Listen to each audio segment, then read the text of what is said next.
Anggota Polres Wonosobo berhasil menangkap pelaku pembacokan yang menewaskan TNI di sebuah kafe di Wonosobo pada Minggu 14 September dini hari. Pelaku ditangkap di wilayah Kecamatan Kepil, Wonosobo pada Senin 15 September sekitar pukul 11 waktu Indonesia Barat. Meski sudah ditangkap, Kasubsi Penjasi Humas Polres Wonosobo yaitu Aibda Nanang DP Wibowo menyebut identitas pelaku akan diungkap secara menyusul. Untuk informasi selengkapnya akan dilaporkan oleh jurnalis Tribun Jateng, yaitu rekan Imam Masito. Baik rekan, bisa dijelaskan bagaimana kronologi penangkapan pelaku pembacokan TNI ini di Kafe Wonosobo? Bisa terungkap rekan? Ya, rekan Airin, saya melaporkan langsung dari Kabupaten Wonosobo.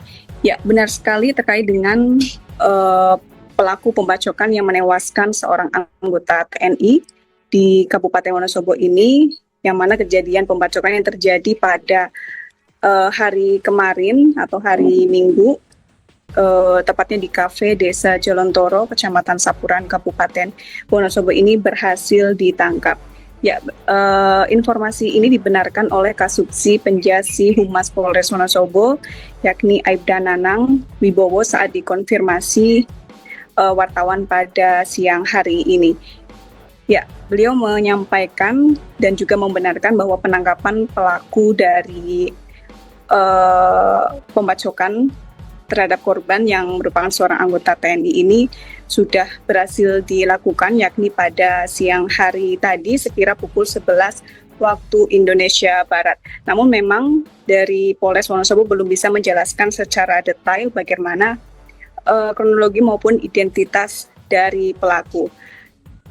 Polres Wonosobo menyampaikan nanti terkait informasi jelasnya akan disampaikan secara menyusul. Demikian rekan Arin.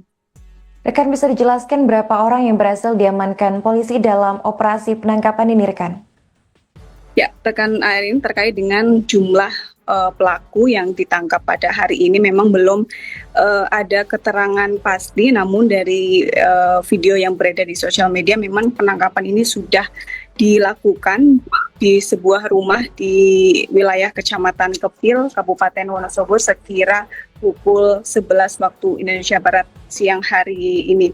Hingga saat ini wartawan masih menunggu informasi lebih lanjut dari pihak berwenang, dalam hal ini Polres Wonosobo, dan sejauh ini baru dikonfirmasi bahwasannya pelaku ini sudah berhasil ditangkap tepatnya di wilayah Kepil, Kabupaten Wonosobo pada siang hari ini. Begitu rekan Airin.